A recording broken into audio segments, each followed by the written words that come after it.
Yo, welcome to the first episode of the PNR Podcast. My name is Denzel, aka Zell Papi, aka Long Island Papi.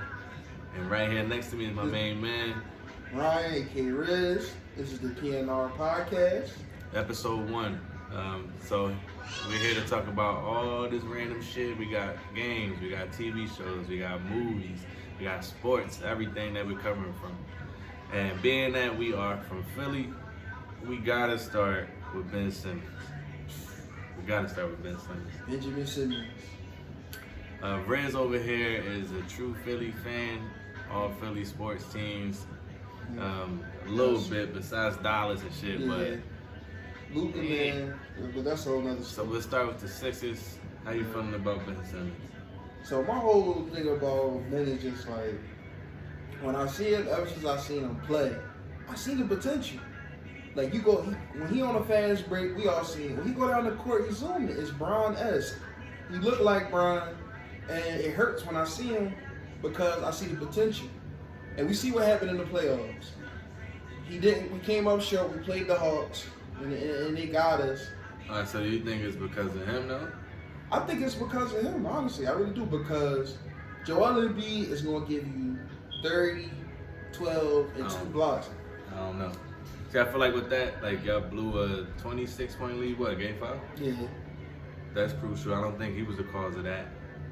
I think what's going to live down with them, though, is always going to be that game 7, him not dunking the ball. But y'all got to think about Matisse. Did he foul a 3-point shooter? Yeah, he did. So that was another thing on top of that. I don't think they could blame Ben Simmons for everything, though. Yeah. I will say about Matisse, he get a pass in that situation just because he's young. He really shouldn't have been. That was still a huge mistake, but a great defensive play. Yeah, it was huge. Yeah. It sucks that he was in that position so young because he is a really good defender. See the thing about Ben Simmons that you're right about the 26-point lead. It's not his fault, but it's just like, all right, we got about 26. You're not scoring.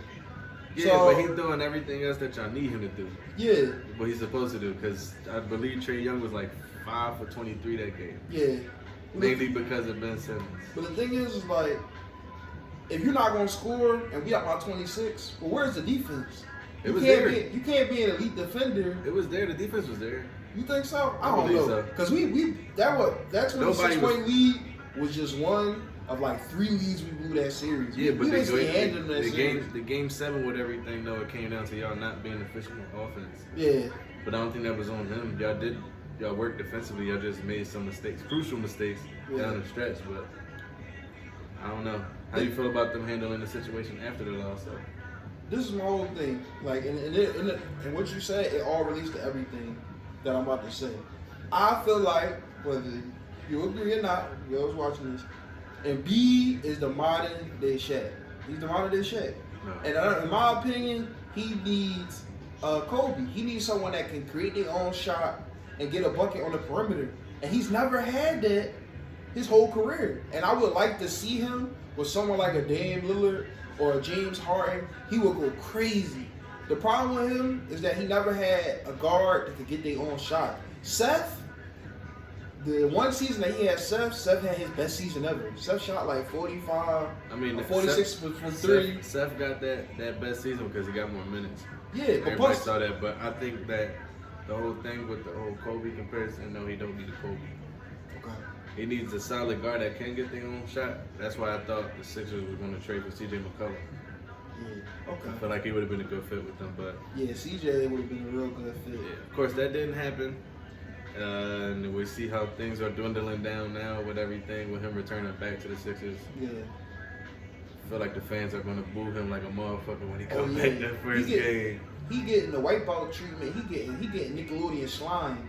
I wouldn't be surprised when he go through the booth. He getting soda, popcorn, candy. He gonna have to hoop in a fucking poncho. He gonna have to hoop in a poncho because Philly is unforgiving, man. Yeah, super unforgiving. It's 11 City, man. You think it's gonna be worse than when Brian went back to Cleveland? Yeah, because the thing about Brian is Brian reached, for the most part, reached his potential. It's like you see Ben Simmons and you see that potential. Especially after you see Giannis win a ring. it's like Ben. It's like what you call it? Giannis. I'm sorry, Giannis. But like, you see all that, and it's just like Ben, that can be you. I always felt like Giannis was just an aggressive Ben Simmons. I always felt like that. No, Giannis just himself. Yeah. But I think it also doing this. I think it comes down to how the Sixers organization handled it. I think the lineups that they had was trash. Yeah. The spacing that they had was trash, and that's due to the lineups. Yeah. And then they never have, even though Ben Simmons was the point guard, they never have him involved within the offense. Yeah. It's always like, all right, you initiate, and then he's just roaming the fucking court. There's nowhere else that they have him at. So what keeps happening is he's going down into the post where Embiid's supposed to be doing his work at, and then it fucks everything up. Right. So now it comes to the coaching as to where it's though, like, all right, well, what else can you do to make sure Ben Simmons is involved with the offense without the ball? That's gonna be I think that's gonna be the key for them, like next season and everything, for real. Yeah. Honestly. And it's like the more you talk about, the more I understand. It falls on Doc too. It does. That's all we said. And it's like the bench slander is understood, but I'm with you though. He shouldn't take all the blame because some of the lineups were horrible. We had some really bad lineups. Like I said, everything that's gonna stick with Philly fans and the sports media and all that stuff is always gonna be him not dunking the ball. Yeah. Besides everything else happening in that series that Sixers obviously should have won in 5. Yeah.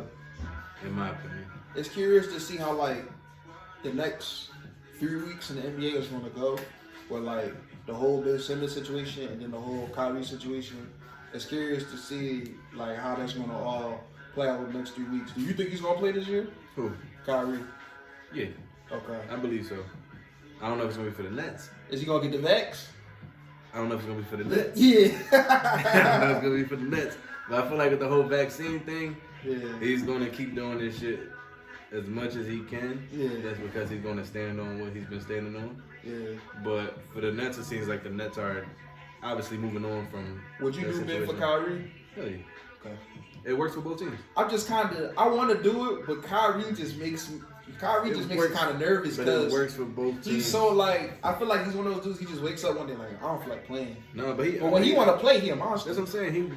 He had 50, 40, 90 last year. Yeah. And averaging like 20, I think over 26 points. Yeah. So you gotta look at it. It's not like he doesn't want to play basketball and that stuff because he had a great season last year. It's just again injuries. Yeah. He's a guard that's injury prone. So it's like, what are you gonna do after that? Right. You know what I mean? He seems to real stuck because the injuries are going to keep messing with him. It happened in 2015. It's been happening when he went to Boston. And then when he came to the Nets, it's been happening. He's been a guard that gets injured a lot. Yeah. So I understand the Nets standpoint on things because it just comes down to you already have a guard that's injury prone, and then now he's not getting the vaccine, so he's already going to be missing all the home games. Yeah. So you look at that. They made the right decision for the organization for themselves because it's just like I can't depend on a guard that's not going to be there and not have a vaccine. Now he's already missing 41 home games, and then if he gets injured, now he's missing away games. So then you look at it, now they get home court advantage in the playoffs. He's not there. Yeah. You know what I mean? That's 25 plus million to you. You know what I'm saying? Imagine that, right? So imagine they so happen to get a matchup with the Knicks in the playoffs. Yeah. That's it. That's it. He's not going to be able to play that whole series. You know what I mean? Yeah. So it comes down to a lot, man. But I understand his whole stand on the vaccine. That's his personal choice with everything. But I agree. When it comes to the organization, they're doing what's best for the organization. They're not going to do what's best for Kyrie because it doesn't make sense at all. Yeah. You know? Now that we know what's going on with Kyrie, and before I say what I'm about to say, this is my opinion. If by some miracle Ben Simmons comes back and he starts shooting threes and hitting middies, then I got us as the favorites to win the championship. Now that's a huge if. That's a huge if.